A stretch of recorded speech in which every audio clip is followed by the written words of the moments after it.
तो बेटा मई जून 2022 वाला पेपर कर रहे हैं हम लोग। वेरिएंट 2 पेपर 2 हमारा वाला पेपर है। आ जाए।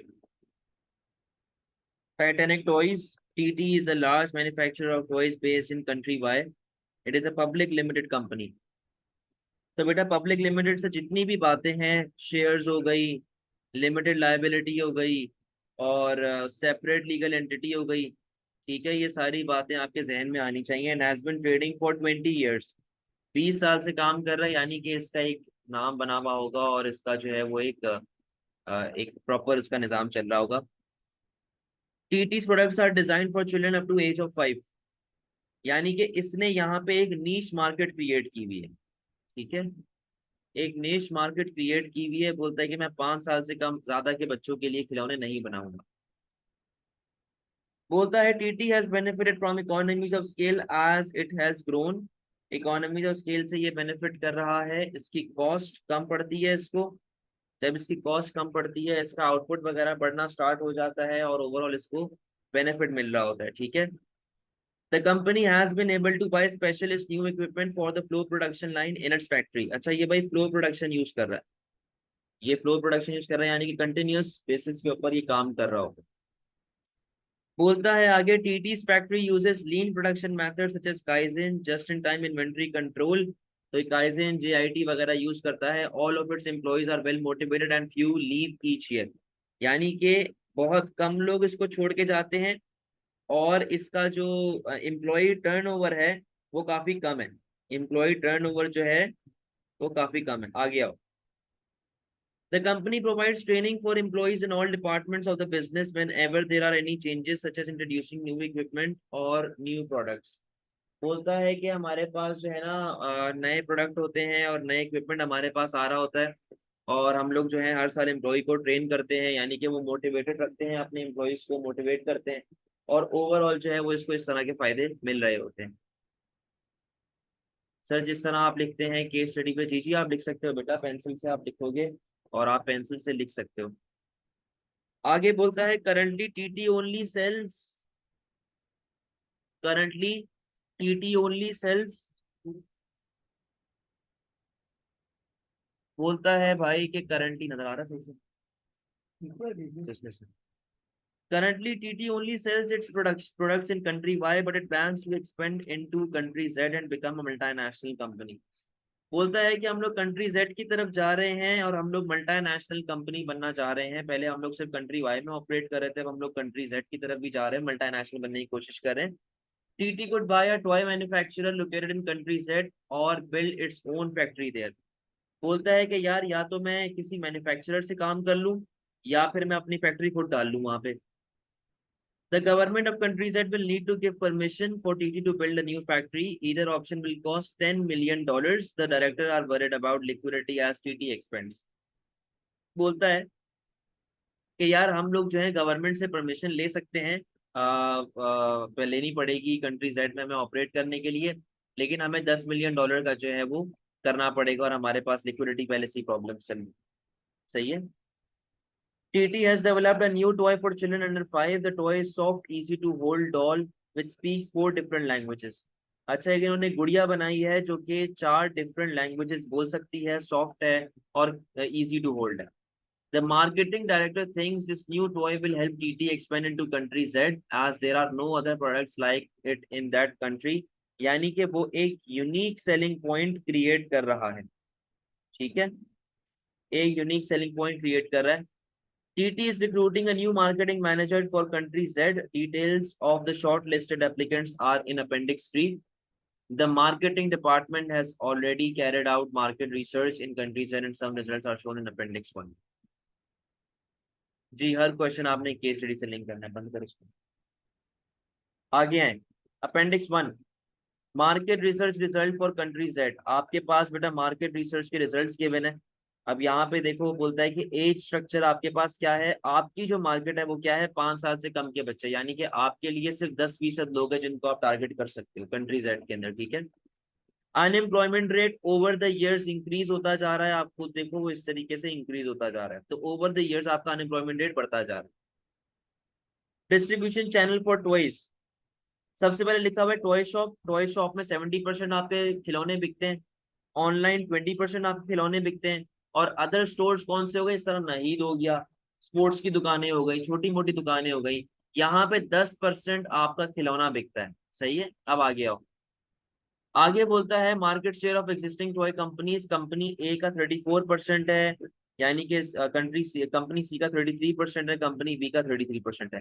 हाईएस्ट कंपनी ए का है, यानी कि ये एक फॉर्म ऑफ मोनोपोली ये यहाँ पे चला रहा है।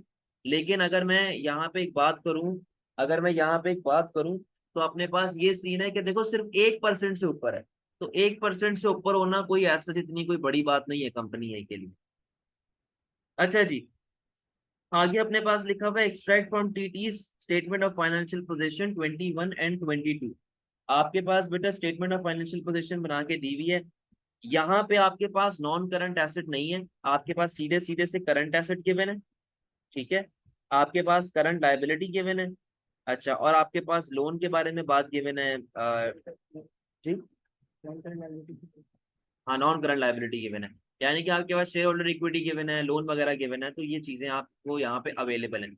अच्छा, अब यहाँ पे देखो इसने खुद ही क्वेश्चन मार्क डाल दिया कि आप करंट एसेट, करंट रेशो और लिक्विड रेशो आप निकालोगे, तो आप यहाँ पे पहले से निकाल लो। आपके पास करंट रेशो कैसे निकलता है, current asset over current liability. आपके पास करंट एसेट कितने हैं, ये आ गए 15, 15/5, तो आपके पास करंट एसेट कितना हो गया, 3:1। सही है। और आपके पास acid test ratio, current acid closing inventory नहीं आती। सही है, अब एसिड टेस्ट रेशियो आपने निकालना है। एसिड टेस्ट रेशियो आप देख लो आपके पास कितना आ रहा है भाई, आपके पास करंट ये तो नहीं आएगा इन्वेंट्री एसिड टेस्ट के अंदर। सही है, सीधा सीधा क्या आएगा, अकाउंट रिसीवेबल एंड कैश। तो अकाउंट रिसीवेबल एंड कैश कितना है, 10 डिवाइडेड बाय आपके पास करंट अकाउंट्स पेबल, सॉरी। तो आपके पास एसिड टेस्ट कितना आ गया, 2:1। तो ये आपने दोनों रेशियोज खुद ही निकाल लिए, कैलकुलेट कर लिए, और ये आगे जाके शायद आपको बोले भी कैलकुलेट करने का। तो ओवरऑल अगर देखा जाए तो आपके पास देखो अकाउंट रिसीवेबल बढ़ रहा है, ये सारी चीजें आपको पहले से हाईलाइट करनी पड़ेंगी। आपका अकाउंट रिसीवेबल्स बढ़ रहा है बेटा, देखो बीच में मुझसे ये सवाल नहीं पूछा करो कितने मार्क्स आने चाहिए, क्या होना चाहिए, पेपर खत्म हो जाए फिर बात करनी। अकाउंट रिसीवेबल आपके पास 5 से कितना हो गया, 8। आपके पास जब अकाउंट रिसीवेबल 5 से 8 हो गया, इसका मतलब क्या है कि आपके पास लिक्विडिटी प्रॉब्लम्स चल रही हैं। आपसे लोगों ने उधार लिया हुआ है लेकिन वो आपको पैसे नहीं वापस कर रहे, इससे आपके पास कैश फ्लो प्रॉब्लम क्रिएट होगी। ये चीजों को ध्यान में रखा करो जब एग्जाम कर रहे होते हो, पहले से ही हाईलाइट कर लिया करो। सही है। अच्छा, इसके अलावा कैश आपके पास 2 मिलियन का पड़ा हुआ है, 2 मिलियन ही है ना, हाँ ठीक है, अच्छी बात है, डे टू डे एक्सपेंसेस के लिए आप कवर अप कर सकते हैं। अकाउंट्स पेबल आपके पास बढ़ रहे हैं, यानी कि आपने पहले के मुकाबले में ज्यादा लोगों को उधार देना है, लेकिन आपका ओवरड्राफ्ट क्या हो चुका है। जब ओवरड्राफ्ट जीरो हो चुका है, इसका मतलब क्या है कि अब आपके ऊपर से इंटरेस्ट की फटीक हट गई। सही है, आप बैंक तो आपको नहीं दे रहा ना लोन, आपके ऊपर से इंटरेस्ट की फटीक हट चुकी है। अब आगे आए, लॉन्ग टर्म लोन, ओए होए, लॉन्ग टर्म लोन आपका डबल हो चुका है भाई। आप देखो 5 से कितने पे चला गया, 10 पे, यानी कि आपको इंटरेस्ट भी ज्यादा पे करना पड़ेगा, आपको सिक्योरिटी भी ज्यादा रखवानी पड़ेगी, और आपके पास लिक्विडिटी प्रॉब्लम्स भी कंपैरेटिवली ज्यादा आ रही हो। अच्छा, आगे लिखा हुआ है शेयर होल्डर इक्विटी इंक्रीज हुई है, इसका मतलब है कि आपके पास ओवरऑल जो इन्वेस्टमेंट है बिजनेस की, वो अच्छे तरीके से इंप्रूव हो गई है, और वो आपके पास बढ़ चुका है। करंट रेशो हम लोगों ने निकाल लिया है, करंट रेशो 3:1 पे चला गया, जबकि मैंने क्या कहा था कि करंट रेशो की ऑप्टिमम पोजीशन क्या होती है, ऑप्टिमम पोजीशन इसकी होती है 1.5 या फिर 2:1, इससे ज्यादा नहीं होना चाहिए। इससे ज्यादा होने का मतलब क्या है कि आपने फजूल की इन्वेंट्री होल्ड की। और मैंने एसिड टेस्ट के आपको ऑप्टिमम पॉइंट क्या बताया था, 1 या फिर 1.5:1। इससे क्या होगा कि आपके पास एक प्रॉपर कैश फ्लो वगैरह चलता रहे। 3 applicants for marketing manager for country Z, आपके पास 3 लोग हैं जो जॉब करना चाह रहे हैं कंट्री जेड के अंदर, लबीबा, शाहीन और समीहा। अब सुने, इनकी क्वालिफिकेशन क्या है। लबीबा जो है वो 5 IGCSE एग्जाम दे चुकी है, 3 ए लेवल के एग्जाम दे चुकी है, 2 जबानें बोलती है, और इसका एक्सपीरियंस जो है वो 5 साल का एक्सपीरियंस है। ऑलरेडी टीटी में काम कर रही थी, और ये टीटी के अंदर जो उसकी असिस्टेंट मार्केटिंग मैनेजर थी कंट्री वाई के अंदर। शाहीन जो है उसने 5 IGCSE के पेपर दिए और 2 ए लेवल के पेपर दिए, लेकिन इसकी डिग्री किसके अंदर है, बिजनेस मार्केट मैनेजमेंट के अंदर इसकी डिग्री है। इसको 2 साल मार्केटिंग मैनेजर में ये था, लेकिन एक स्मॉल फूड कंपनी थी उसके अंदर। समीहा 8 IGCSE पेपर दे चुकी है, 6 जबानें बोल सकती है, 10 ईयर का इसका मार्केटिंग का मैनेजर है, large toy company in country bye के अंदर। मतलब ये कंपैरेटर के पास थी और ये कंपैरेटर को छोड़ के इसके पास आना चाह रही है। ठीक है, अब आ जाए आगे, आ जाए इसके क्वेश्चंस के ऊपर। इसके क्वेश्चंस हमें क्या बोल रहे हैं भाई, यहाँ पे जरा देखें, सुने। First question, explain 2 ways TT could grow. 2 तरीके जिससे टीटी ग्रो कर सकता है भाई। सीधा सीधा सा आपने पहले तो यहाँ पे वे लिखा, इंटरनल ग्रोथ, और अगला आप क्या लिखेंगे, एक्सटर्नल ग्रोथ। भाई किस तरीके से टीटी आपका ग्रो कर सकता है, पहले आप बता दें इंटरनल ग्रोथ के ऊपर, कि इंटरनल ग्रोथ के अंदर टीटी क्या कर सकता है। सबसे पहले तो देखो, टीटी बोलता है कि सिर्फ 5 साल के बच्चों तक के लिए ये बनाता है ना खिलौने। आप बोल सकते हो कि आप अपनी नीश से बाहर आओ, नीच से बाहर आए, सही है। आप और ओल्डर किड्स को टारगेट करें, ओल्डर चिल्ड्रन को टारगेट करो आप, ठीक है। इससे क्या होगा, आप अपनी प्रोडक्शन को एक्सपेंड करेंगे, आप अपनी प्रोडक्शन बढ़ाएंगे। जब आप अपने से ज्यादा बच्चों को टारगेट करोगे तो उससे चांसेस ऑफ सेल आपकी इंक्रीज होंगी, और आपका ओवरऑल जो बिजनेस के अंदर है वो क्या कहते हैं, वो बढ़ जाएगा, क्या बोलते हैं, नाम बढ़ेगा। इसके अलावा आप जब कंट्री बाय या दूसरी कंट्री के अंदर जा रहे हो, आप अपनी प्रोडक्शन वहां पे स्टार्ट करो, आप डाइवर्सिफिकेशन कर दो। ये भी तो बेटा आपका इंटरनल ग्रोथ का तरीका है ना। एक्सटर्नल ग्रोथ की जब आप बात करते हैं तो आप एक्सटर्नल ग्रोथ की बात इस तरह कर सकते हैं कि आप टेक ओवर कर लें,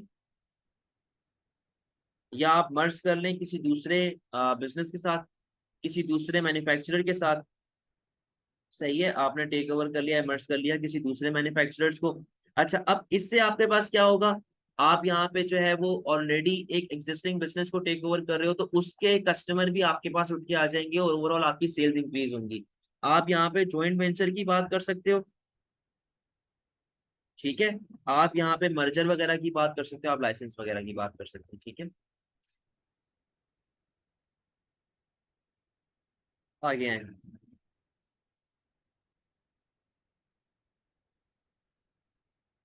consider how TT might benefit from the following 3 economies of scale as it continues to grow, which is likely to have the greatest effect on TT's profit, justify your answer।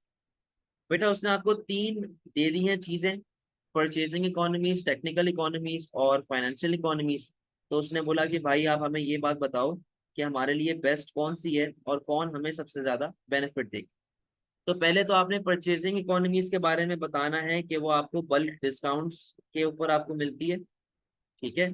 जब आपको bulk discounts मिलेंगे तो उससे क्या होगा कि आपकी cost of production कम हो जाएगी। आपकी कॉस्ट जब कम होगी तो आप अपनी प्राइस को भी कम कर सकते हो, और आप जो है ना, जब अपनी प्राइस को कम करोगे तो इससे क्या होगा, आपकी सेल्स अट्रैक्ट होंगी, आपके पास कस्टमर अट्रैक्ट होगा, सही है। क्योंकि देखो, खिलौना बच्चा तो नहीं खरीदता ना, उसका बाप खरीदता है या उसकी माँ खरीदती है, पैसा तो उन्होंने ही भरना है ना।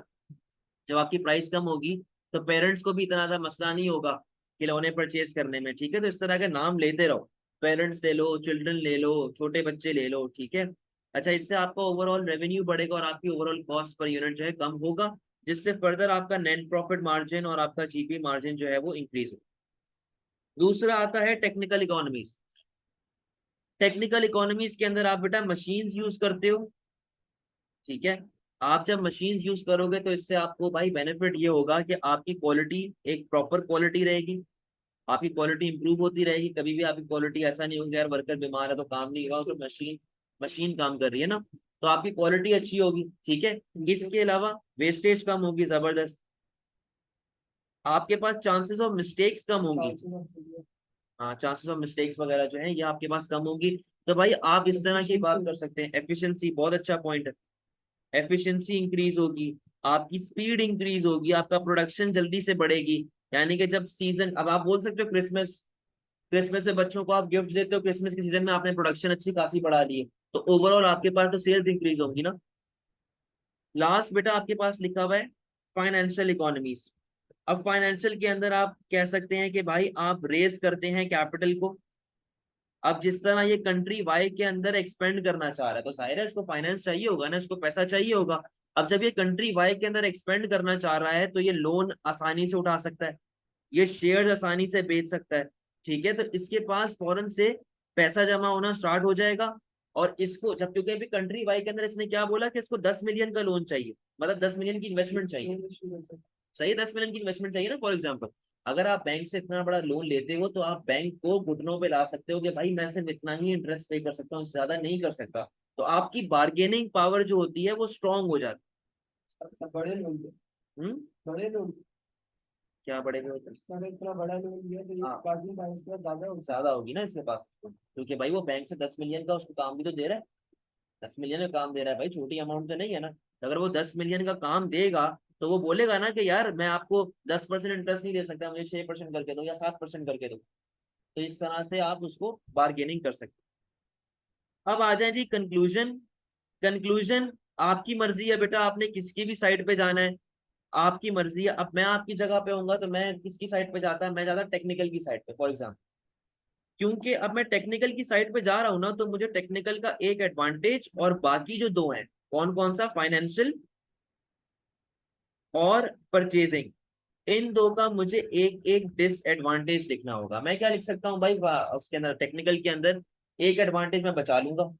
अब जब मैं फाइनेंशियल का डिसएडवांटेज लिखूंगा तो मैं बोलूंगा यार आपका तो लोन पहले ही डबल हुआ हुआ है, आपकी गेयरिंग तो पहले डबल हुई हुई है, तो आगे आपको दूसरा बैंक लोन देगा, प्रॉब्लम है। परचेसिंग के अंदर नाम दिखाता हूँ वापस नहीं देता, जो नाम वापस दे पाओगे नहीं देता। सही है, परचेसिंग की जब मैं बात करूंगा, परचेसिंग में ये बोलूंगा कि मेरे भाई मेरी बात सुनो, आप लोग बल्क डिस्काउंट्स ले रहे हो, आप लोग बल्क बाइंग के ऊपर लोगों को पकड़ रहे हो। अगर आपके सप्लायर ने कल को आपको सामान देने से मना कर दिया, अगर वो बोले कि यार मैं कंट्री वाई के अंदर, या सॉरी कंट्री जेड में जा रहा है ना ये, अगर मैं कंट्री जेड के अंदर आपको सप्लाई नहीं करूंगा सामान, तो आप क्या करोगे? तो ये भी तो आपके पास ड्रॉबैक्स है ना भाई। अच्छा जी। हाँ बेटा, 12 मार्क में हाउ एवर आता है, लेकिन यहाँ पे एज सच की कोई बात ही नहीं, आपने कंपेयर करना है सबको। चॉइस कराओ बल्ब में हाई ड्यूटी मशीन इंटरेस्ट नहीं टू पे, 12 मार्क शरीफ दिनों में चॉइस, लेकिन सर एक्सपेंशन भी तो 20%। सही है जी, आ जाए। Explain two benefits to TT of using lean production. अच्छा, अगर आप लीन प्रोडक्शन के ऊपर जाते हैं तो आपके पास जो है ना वो किस तरीके से वो बेनिफिट करेगा आपको। सबसे पहले तो आप लिखेंगे आपकी कॉस्ट कम होती है। कॉस्ट किस तरीके से कम होगी, उसने आपको ऊपर ही बताया हुआ है कि आप क्या यूज कर रहे हो, जेआईटी। आप जब जेआईटी यूज कर रहे हो, just in time, just in time use कर रहे हो, आप जब जेआईटी यूज कर रहे हो तो there is no need to hold inventory, there is no need to hold inventory. तो इससे क्या होगा, आपकी सिक्योरिटी कॉस्ट बचेगी, आपकी रेंट वगैरह बचेंगे, आपके वेयर हाउस कॉस्ट बच रही होगी। तो इससे ओवरऑल आपकी जो कॉस्ट होती है ना वो कम होना स्टार्ट हो जाती है। तो ये बिजनेस के लिए एक बेनिफिट है। ठीक है। अच्छा, उसके बाद आप और किसकी बात कर सकते हैं यहाँ पे, आप यहाँ पे बात कर सकते हैं वही वाली बात, एक कंटिन्यूस इंप्रूवमेंट जो मैंने आपको बताया है। काइजन का मतलब यही होता है ना, आप कंटिन्यूस इंप्रूवमेंट लेके आओ। तो इससे क्या होगा कि वर्कर आपका मोटिवेटेड रहेगा, मोटिवेटेड वर्कफोर्स होगा तो आपकी एफिशिएंसी इंक्रीज होती है, आपके मिस्टेक्स कम हो जाती है। और सो उसने आपको ये बात, सॉरी मिस्टेक्स कम होगी, उसने आपको ये बात भी बताई है कि आपके पास लेबर टर्नओवर, एम्प्लॉय टर्नओवर काफी कम है। इसका मतलब क्या है कि वर्कर ऑलरेडी मोटिवेट था, अब इसको और मोटिवेट कर दोगे तो जो बचा कुचा वर्कर है वो भी कभी आपको छोड़ के नहीं जाएगा। तो ये आपके पास बेनिफिट्स होंगे, आपके पास वेस्ट कम होगा, आपके पास डिफेक्ट्स कम होंगे, आपका आउटपुट इंक्रीज होगा। समझे, इससे बिजनेस को क्या फायदा है, टीटी के ऊपर एक ब्रांड लॉयल्टी क्रिएट हो जाएगी, एक ब्रांड इमेज अच्छी क्रिएट हो जाएगी, तो ओवरऑल टीटी की सेल्स इंक्रीज हो रही है। Use appendix 2 and other information. Consider TT's financial position. Do you think TT is in a good financial position to expand? Justify your answer using suitable calculations. अब आ जाओ बेटा, calculation वाला आपके पास आ गया। अब मैं शुरू में याद है जो ये सारी बातें बता रहा था कि यार यहाँ पे देखो आपकी इन्वेंट्री सेम है, यानी कि पिछले साल भी जितनी बिकी उस साल भी इतनी ही है। आपका अकाउंट रिसीवेबल बढ़ गया, यानी कि बहुत लोगों से आप उधार मांगते हो लेकिन वो लोग आपको वापस नहीं कर रहे, इससे आपको कैश फ्लो प्रॉब्लम्स आएंगे। आपका कैश इंक्रीज हो गया, तो ये ओवरऑल बेनिफिट है। अकाउंट पेबल की मैंने बात की, मैंने ओवरड्राफ्ट की बात की थी, मैंने बैंक की बात की थी, इसकी बात की थी, मैंने कहा था गेयरिंग इंक्रीज होगा, फिर मैंने आपको करंट रेशियो वगैरह निकाल के बताया। तो ये सारी बातें आपने यहाँ पे लिखनी है। ठीक है। आपने सारी बातें यहाँ पे लिखनी, बताना है कि यार देखो करंट रेशियो आपका 1 से इंक्रीज हुआ, एसिड टेस्ट भी आपका 1 से इंक्रीज हो रहा है, तो ये खराब है बात, इतना ज्यादा इंक्रीज नहीं होना चाहिए। इसका मतलब क्या है कि आपने एक्स्ट्रा इन्वेंट्री होल्ड करके रखी हुई है, उसको बेचो फौरन से। इसका मतलब क्या है कि आपने फारिग कैश अपने पास रखा हुआ है, उस फारिग कैश को कहीं पे इन्वेस्ट करो, कम से कम बैंक में ही डाल दो कि सूद ही खाते रहो बैठ के उसके ऊपर। ये बातें आपने उसको बतानी है। फिर इन दी एंड मेरे हिसाब से अगर मैं कंक्लूजन दूं तो जी बिल्कुल yes, TT is in a good financial position to expand, क्योंकि आपके पास आप देखो ना, आपका इक्विटी भी बढ़ रही है, आपने लोन तो लिया हुआ ही है लेकिन आप लोन को रीपे करने की ताकत रखते हो, आपके पास जो लिक्विडिटी रेशियोज हैं वो काफी अच्छे हैं, आप ओवर ये रिसीवेबल मांगते हो लोगों से, तो आपके पास enough investment, enough capital available है कि आप फर्दर से इंक्रीज कर सको। सही है, तो आपने इसके पॉजिटिव और नेगेटिव पॉइंट दोनों को लिखना है और प्रॉपरली इसको कंपेयर करना हो। नेक्स्ट क्वेश्चन 3 का A, explain one way the information in each chart in appendix 1 might be useful to TT. आपके पास ये 4 चार्ट्स गिवन है, सही है, ये 4 चार्ट्स की वो बात कर रहा है, बोलते हैं कि यार एक बात बताओ ये किस तरीके से हमारे लिए जो है ना वो बेनिफिशियल है और किस तरीके से हमें हेल्प आउट करेगा। तो ये पहला चार्ट जो है ये आपको साइज के बारे में बता रहा है कि आप कितना कितना आपकी टारगेट मार्केट क्या है। जैसे कि आपकी नीश है 5 साल से कम के बच्चे, तो एक बात बताओ कितने आबादी है 5 साल से कम की जिसको आप टारगेट कर रहे हो। तो ये आपके लिए इस तरह बेनिफिशियल है कि आपको बता सकता है कि यार आपके पास पॉपुलेशन के हिसाब से आप कितनी ज्यादा स्पेंडिंग, देखो यहाँ आपके पास 200 मिलियन की पॉपुलेशन है ना, 200 मिलियन का आप 10% निकालो, इसका मतलब है कि आपके मुल्क में 20 मिलियन खाली बच्चे हैं, तो आप बच्चों को अच्छा खासा टारगेट कर सकते हो। आगे आओ, डिस्ट्रीब्यूशन चैनल 2 बोलता है अनएम्प्लॉयमेंट रेट जो कि यहाँ पे कंटिन्यूअसली बढ़ता जा रहा है। हाई अनएम्प्लॉयमेंट का मतलब क्या होता है कि आपके पास अवेलेबिलिटी ऑफ लेबर ज्यादा है, सही है, आपके पास अवेलेबिलिटी ऑफ वर्कर ज्यादा, जब अनएम्प्लॉयमेंट बढ़ गई इसका मतलब है कि आपके पास सप्लाई ऑफ वर्कर पे क्या अफेक्ट आ रही है, सही है, बढ़ रही है ना। जब सप्लाई ऑफ वर्कर आपके पास बढ़ेगी तो उससे वेज रेट पे क्या अफेक्ट आएगा, कम होगी। जब वेज रेट कम होगी तो उससे टीटी की कॉस्ट ऑफ प्रोडक्शन पे क्या अफेक्ट आएगा। अगर आप इसका कोई दूसरा पॉइंट लिखना चाह रहे हो, ठीक, तो वही तो लिखना है। नहीं नहीं, उससे होता है वीडियो आ रही है। अच्छा बेटा, अगर आप इसका दूसरे पॉइंट पे जाते हो, मैं ये भी बोल सकता था कि यार जब लोग अनएम्प्लॉयड है यानी कि लोगों के पास स्टैंडर्ड ऑफ लिविंग गिरा हुआ है, लोगों के पास पैसा नहीं है, तो क्या बच्चों के खिलौने खरीदेगा वो बैठ के? तो उससे टीटी की सेल्स पे अफेक्ट आएगा, मैं ये चीज भी बोल सकता था, ठीक है, हाँ बिल्कुल आप बोल सकते हो। आगे आओ, distribution chart 3, distribution channel for toys. अच्छा आपका जो बच्चे का जो खिलौने हैं वो किस किस तरह बिकते हैं। सबसे पहले लिखा हुआ है कि आपके पास टॉय शॉप पे सबसे ज्यादा बिकता है, फिर आपके पास ऑनलाइन ज्यादा बिकता है, और फिर आपके पास अदर शॉप्स के ऊपर बिक रहा होता है, ठीक है। तो आपने एक बात को जहन में रख लिया कि जो मेजोरिटी आपके चीजें बिकती है ना वो बिकती है टॉय स्टोर पे, यानी कि आपको एक प्रॉपर टॉय स्टोर खरीदना पड़ेगा, जिस तरह बच्चा पार्टी हो गया या फिर जिस तरह और भी हमारे पास हैं 3-4 कराची में, आपको उनकी तरह एक प्रॉपर स्टोर बनाना पड़ेगा जो सिर्फ वहीं पे आपका सामान बेच रहे हैं, ठीक है। आगे आओ, मार्केट शेयर। अच्छा भाई अब मसला आ रहा है पंगा असल, कि आप यहाँ पे ये चीज क्या आपको कर रही है, ये आपको कंपटीशन के बारे में बता रही है। आपको ये कंपटीशन के बारे में क्या बता रही है कि ऑलरेडी आपके पास सिर्फ 3 कंपनीज हैं जिन्होंने पूरा 100% मार्केट शेयर गिरा हुआ है, सिर्फ 3 कंपनी ने पूरे का पूरा 100% मार्केट शेयर गिरा हुआ है। अब आप क्या करोगे, तो आपको ये बता रही है कि आपके पास मुल्क में कंपटीशन बहुत ज्यादा है, आपको संभल के चलना पड़ेगा, और आपके पास जो है ना काफी ज्यादा प्रॉब्लमेटिक सिचुएशन यहाँ पे चल रही है, ठीक है। तो इन चारों को आपने इस तरीके से एक्सप्लेन करना है, बस और कुछ भी नहीं करना। आगे आइएगा, use appendix 3 and other information, consider 3 applicants for the job of marketing manager in country Z, who is the best applicant for the job, justify your answer। आपके पास बेटा ये 3 एप्लीकेंट्स हैं और आपने इन 3 एप्लीकेंट्स में से बताना है कि आपके लिए बेस्ट कौन सा है, मर्ज करना होगा, ये बताने की जरूरत नहीं। अच्छा भाई आपने ये तीनों के बारे में डिस्कस किया, आपने ये तीनों के बारे में बताया कि भाई जो हमारे पास क्या कहते हैं लबीबा है, इसके पास ही ये वेल क्वालिफाइड है, और इसके पास स्किल्स हैं, 10 पेपर दिए हुए हैं, 3 ए लेवल दिए हुए हैं, 2 लैंग्वेज बोलती है, 5 साल से टीटी के साथ ऑलरेडी काम कर रही थी, यानी कि ऑलरेडी वो अवेयर होगी आपका जो वो कहते हैं ऑलरेडी अवेयर होगी इससे टीटी के कल्चर से और टीटी के जो है क्या कहते हैं एनवायरनमेंट से। तो भाई उसके अंदर तो आप ऑलरेडी क्या कहते हैं उसको सर्टेन करने की जरूरत नहीं। हाउएवर ड्रॉबैक ये है कि वो पहले से भाई एक ही बंदा काम कर रहा है तो नए आइडियाज नहीं आएंगे। लोग जेलसी पैदा पैदा कर लेते हैं कि भाई ये इसको प्रमोट कर दिया हमें नहीं किया। तो ये इस तरह से अपने पोटेंशियल ड्रॉबैक भी लिखने हैं। अच्छा आगे आओ शाहीन। भाई ये कंपैरेटिवली लेस क्वालिफाइड है लेकिन इसको बिजनेस मैनेजमेंट में डिग्री मिली हुई है तो इसको पता होगा कि अपना काम किस तरह करें, लेकिन ओवरऑल इसके पास एक्सपीरियंस भी कम है। 2 साल का एक्सपीरियंस है।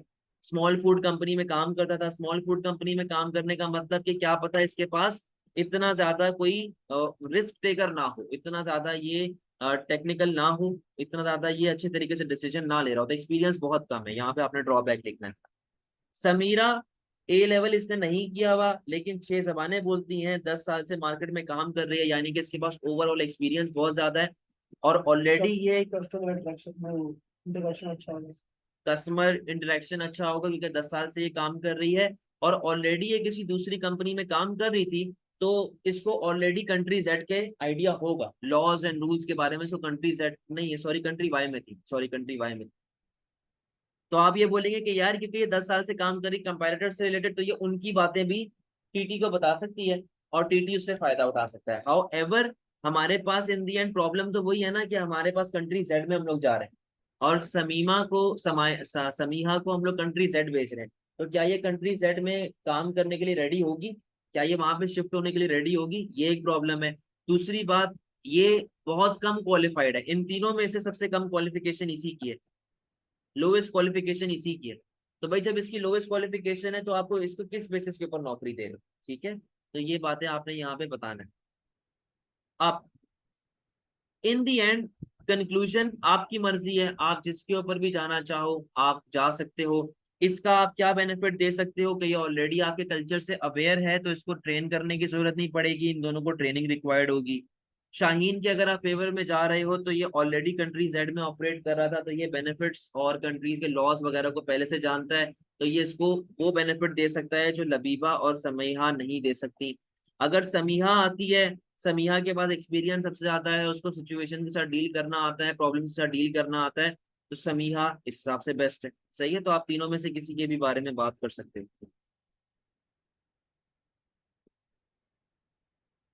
अच्छा जी, explain 4 effects of training on a business. भाई अगर आप ट्रेनिंग देते हो तो उससे 4 बातें बताओ क्या हो सकती हैं।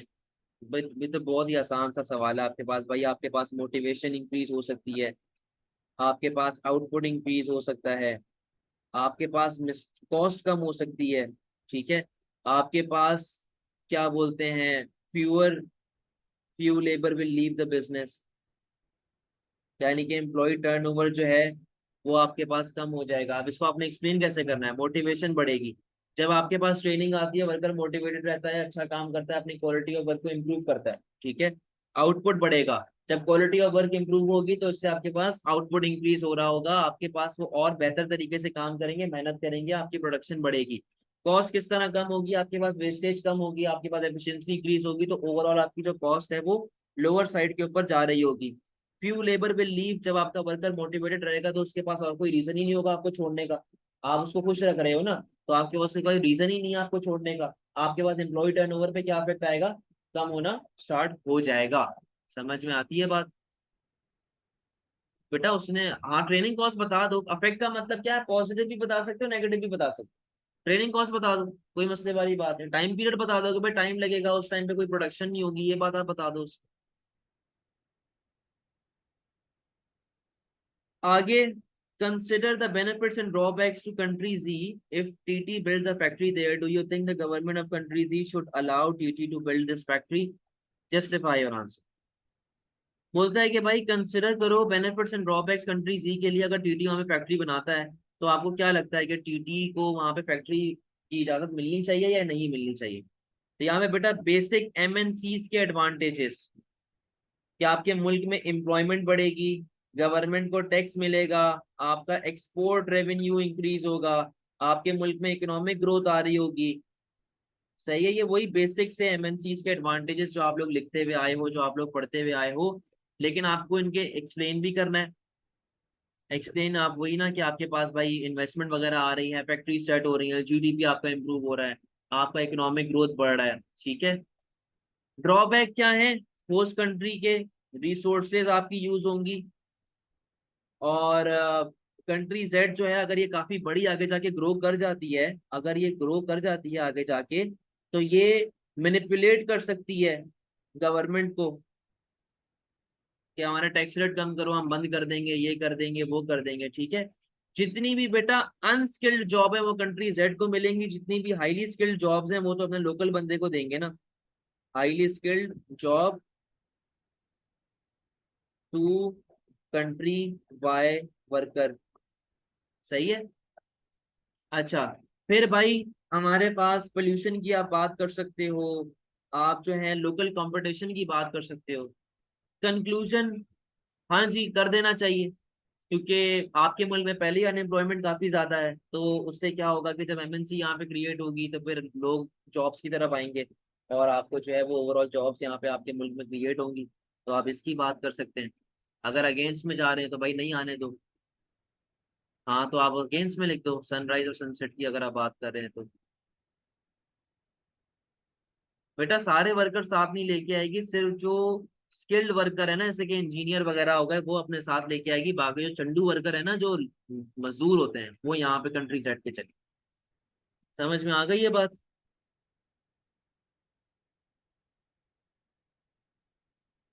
चले बेटा, कल इंशाल्लाह अक्टूबर नवंबर 22 अटेम्प्ट करेंगे, सही है, चले अल्लाह हाफिज़।